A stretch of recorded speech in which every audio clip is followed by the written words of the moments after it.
let us get on to the business at hand. I'm not going to do any other introductions. If you want fuller biographies, they're in the program. And let me invite Ambassador McNamara to begin. Thank you. Thank you, Ron.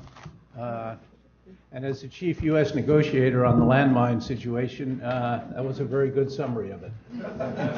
Except for one thing, we were actually out ahead of them for many years, and you're quite right. They wanted to ban it all, and as a result, United States, Russia, China, India, Pakistan, anybody who's got major interests which are being challenged along their borders, and have, like we do in Korea, has not joined the landmine treaty.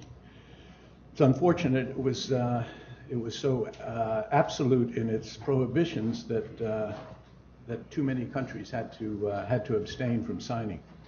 Let me turn to Colombia for a minute, maybe 10 minutes.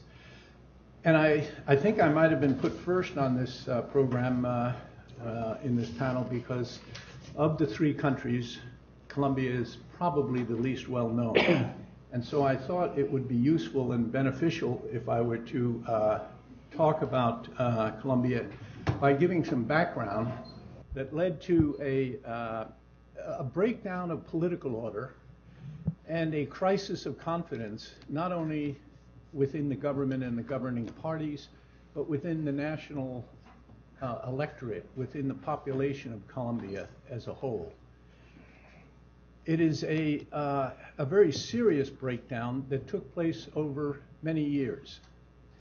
Let me talk a bit about the background that created that crisis, and then the individual who galvanized the nation and turned the thing around. And I had the great good fortune of arriving just about the time the turnaround took place and to participate in that. I'm told this will, there we go.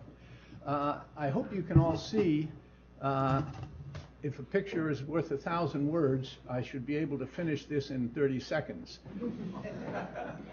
Colombia is about the size of, larger than Texas and California put together. Take a look at this geography here and you'll understand the problems that the Colombian government has, and every Colombian government, in fact, going back to the Spaniards. The two large mountain ranges there in the western part of the country divide the country into regions that until the modern age were never able to really communicate very well with one another. It left the other eastern half of the country, which was lowlands, plains, virtually empty. In fact, I'll show you the next slide. This is a slide of the population density of Colombia. So that 95% of the population lives in those mountains and to the west of them. 5% of the population lives in the other half of the country. It made those the eastern plains very much like the Wild West of the United States in the 19th century. The difficulty that the Colombian government and every Colombian government in the past has had is how does one pull the country together given the paucity of means by which to do it, because those plains, unlike our Great Plains, are crisscrossed with rivers and basically swamps and rivers, a very tropical lowlands area. That has contributed, and I'll be back to it in a minute, to the problem that the Colombian government and the Colombians faced.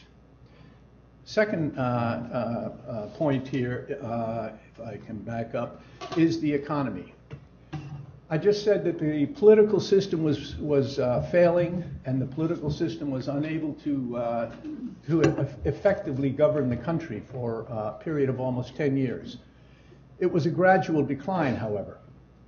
At the same time, the Colombian economy was booming along. And I'll cite two things that are relevant to the crisis that Colombia was going through and the fact that the economy was not part of the problem. Colombia, unusually in Latin America and quite unusual in much of the third world, has a very stable, steady, and exceptionally beneficial economic climate.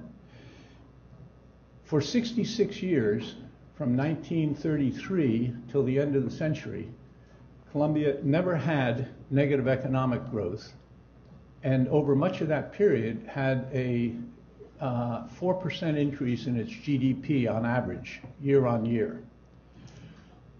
Quite extraordinary.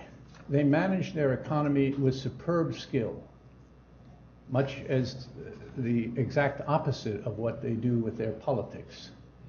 The second point is, and this is important for Americans because it was commonly held that the Colombian economy was beneficially helped by the narco-trafficking. Quite the contrary. As much of the history since basically the shutdown of the narco-trafficking problem, or at least diminishing of the narco-trafficking problem, has shown, the economy has boomed better since they have crushed the cartels than it was doing even with the cartels there. The narco-trafficking problem was a bane for Colombia, not a boom. The third, the politics, and this is the essential problem that the Colombians faced. For, again, a very unusual situation in Latin America, Colombia has never known a military dictatorship. One of the few, in fact, I think the only one in Latin America that has never had a military dictatorship.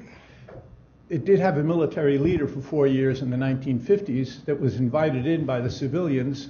He didn't get the job done, and 4 years later they invited him out. So he hardly qualified as a dictator, but they did have 4 years of a general in charge.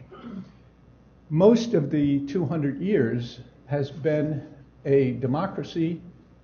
In fact, all of the 200 years, including when the general was in there, has been a democracy of two parties, a very similar two-party system to what the United States has. However, this two-party system in Colombia resulted frequently in violent confrontations between the two parties. There have been 4 civil conflicts in the history of Colombia, all of them revolving around conflicts between the Liberal Party and the Conservative Party. And most recently, in the 1950s and 60s, it produced what's known as, in Colombia, la violencia, the period of violence.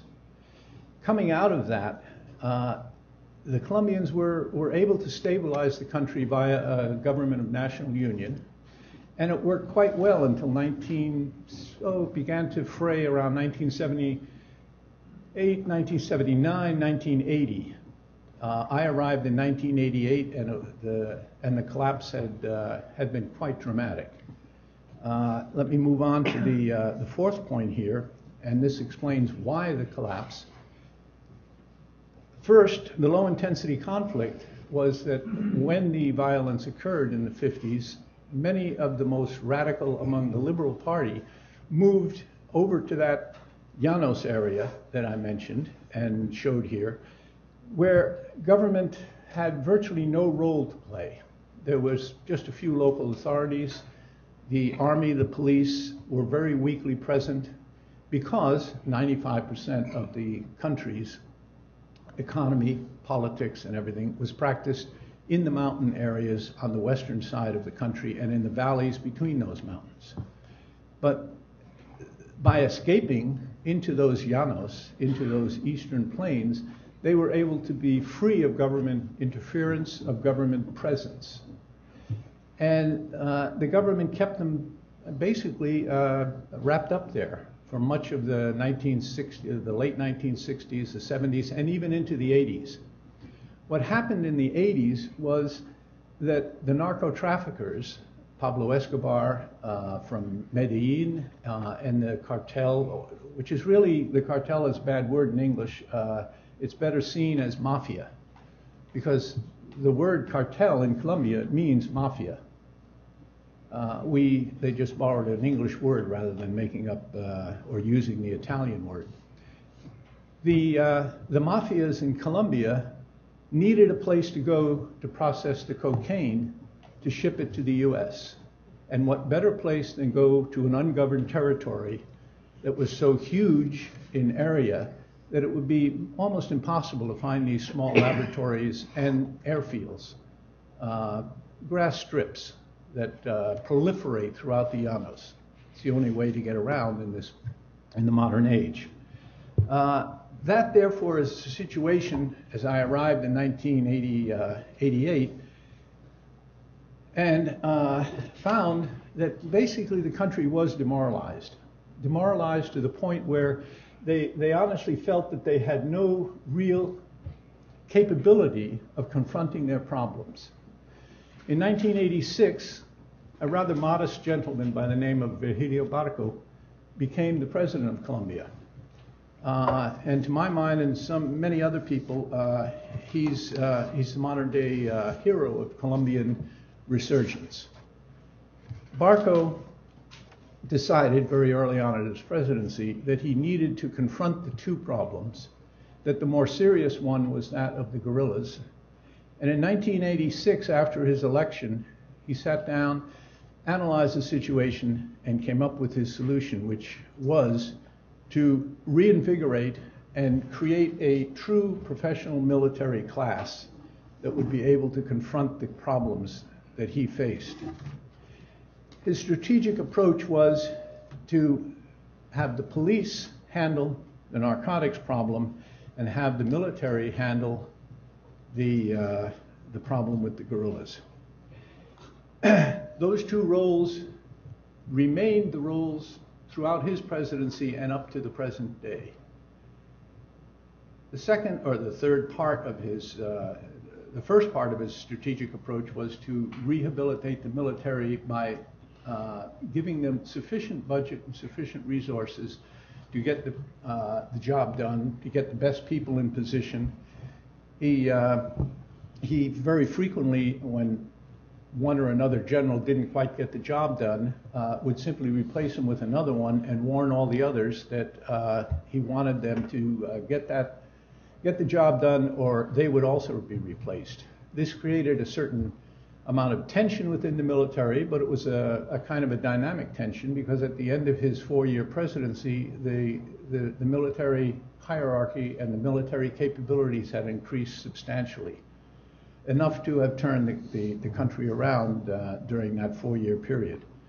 The third area that he focused on was civil society, and in that he had two major objectives. One was to rehabilitate the judicial system.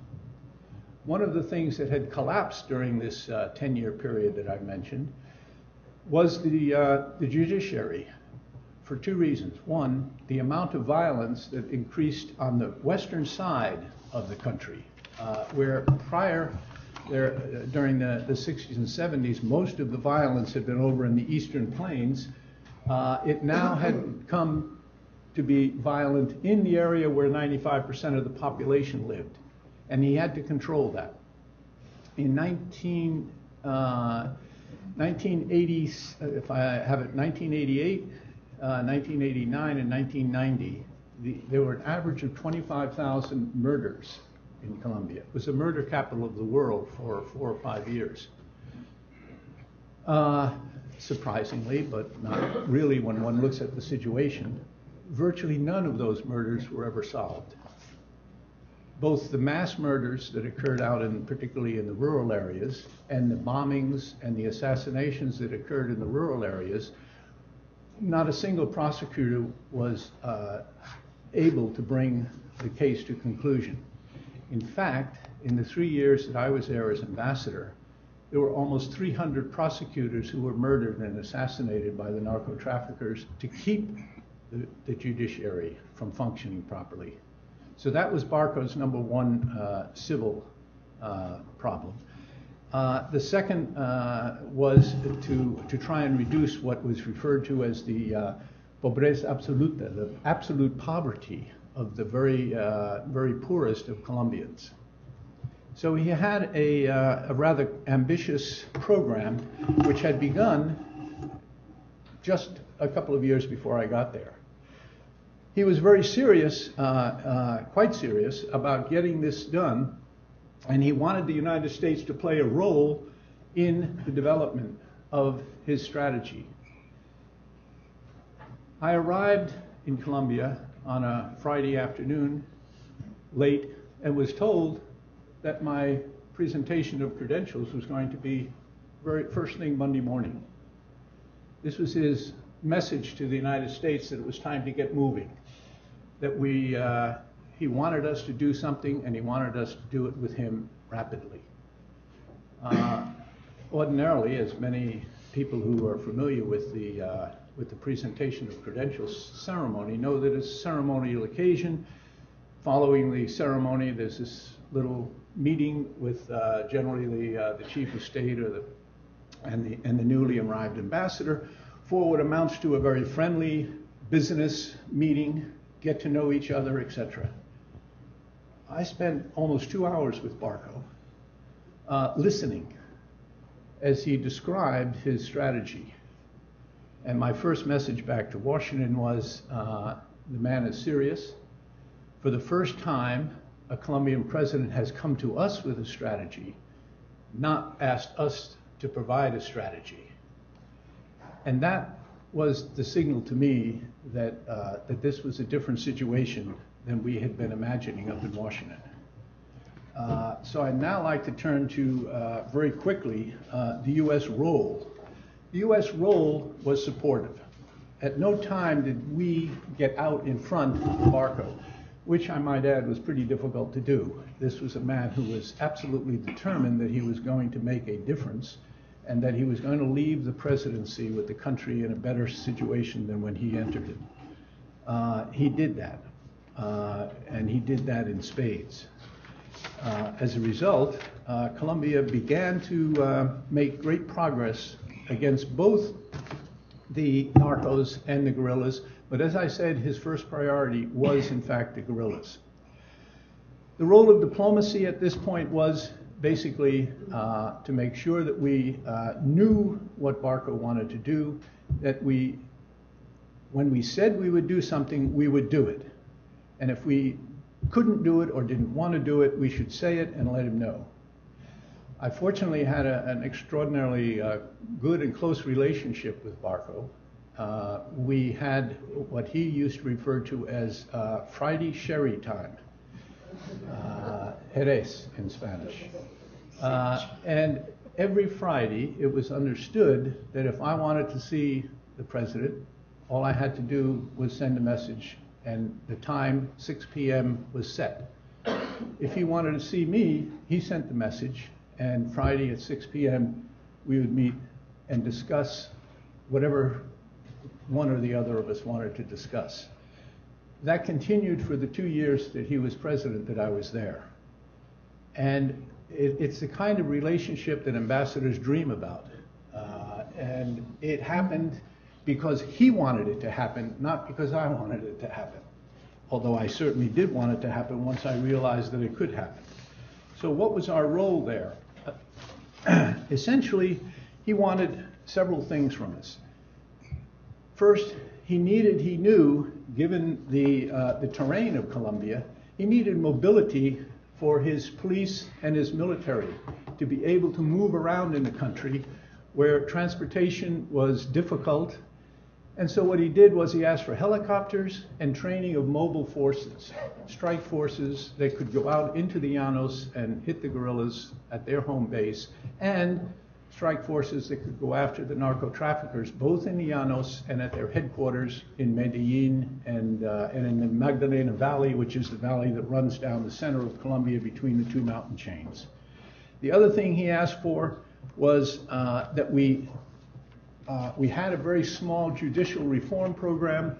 We ramped that up to the point where a year after Barco left the presidency, there was a constitutional convention and a complete revision of the Constitution of Colombia, including most particularly the judicial system.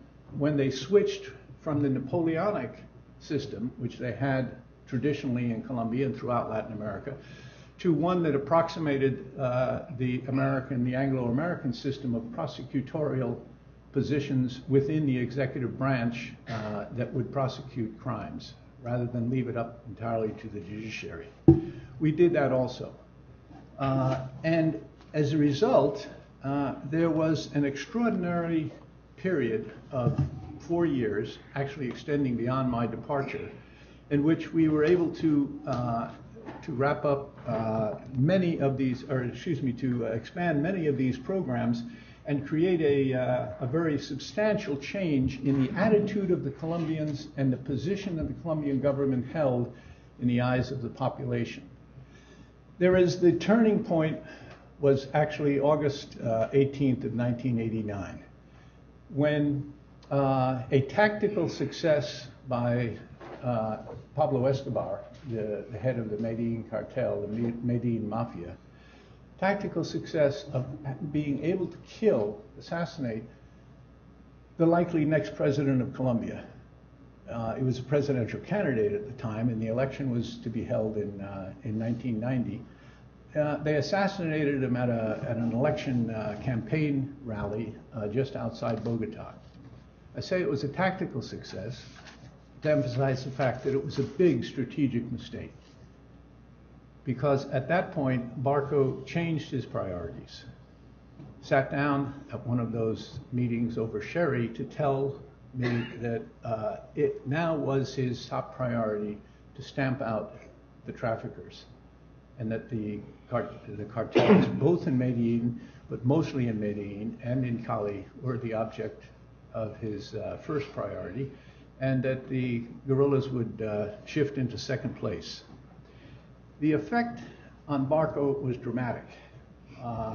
Within a few months, we had already trapped and killed, using those helicopters that we gave him, Pablo Escobar's chief lieutenant, a fellow by the name of now I'm having a senior moment, Rodriguez Gacha. And so we used to joke, yeah, we got you, fella. And Barco understood, and so did the population, because he was not adverse to making sure that they did understand, that this resulted from a change of policy by Colombia and the assistance of the United States. The effect on the public was quite dramatic. And there was substantial amount of sympathy for the narco-traffickers, believe it or not, kind of the sympathy that we had on our side for the people who used those narcotics, who used the cocaine. Well, it's kind of victimless crime, you know. No one's really hurt by these traffickers here in Colombia. It's all the problems are all up there in the United States and in Europe. Let them worry about that. That changed, and they realized that their entire country had been corrupted by the traffickers, and that the political system was in danger of collapse if they didn't do something about it. The galvanizing effect of this tragic event, Luis Carlos Galán was an extraordinary individual who would have made a magnificent president, a good follow-on to Barco, every bit as hard on the issues that Barco was hard on, and indeed that's why they assassinated him, was quite dramatic. And in an emotional funeral, Galán's son took the Colombian flag and walked over to the head of the campaign, a fellow by the name of Cesar Gaviria, and handed him the flag and said on public television, "I want you to follow in my father's footsteps." Well, right at that point, Gaviria was sure to be the president of Colombia the following year, which he was, and he followed on in that tradition.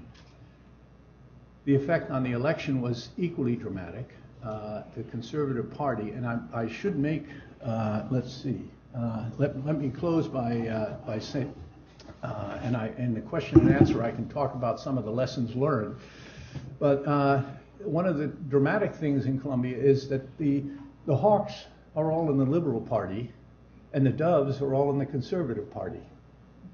Exactly the opposite of here in the United States. Barco was a liberal, and the conservatives were all for peace, tranquility, negotiate, etc. Barco's position was, we'll negotiate, but we'll negotiate after we've kind of licked them. When it came to the guerrillas, he was fighting them and at the same time negotiating with them. And the conservatives were saying, well, you can't fight and negotiate at the same time. And Barker said, just watch. And in fact, the first of the guerrillas that came back into the political process as a result of the negotiation and joined Gaviria's government a year later were the result of that particular negotiations. And Gaviria learned, and in fact was able to negotiate with the guerrillas for the succeeding 4 years and reduced substantially the guerrilla problem. And of course, we all know what happened to Pablo Escobar. So I've gone on too long, but it was a situation in which we, the United States, followed the lead of the Colombians. There was no question of our getting out front.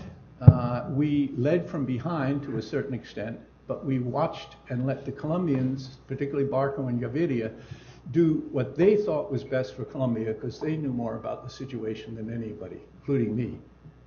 And with that, I will wait for the Q&A to... Yeah, I think we'll do all three speakers so we can then unify the questions. I was fascinated with that last point you made about negotiating while fighting.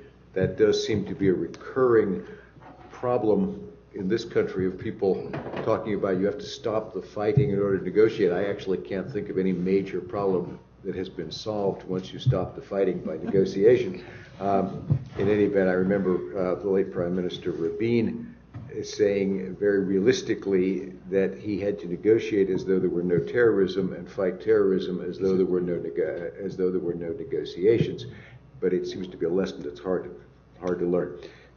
Colombia was an example of one kind of transition of a society and a role of the United States. Now we're going to turn to a very different example and the experience of Jack Matlock and that particular history.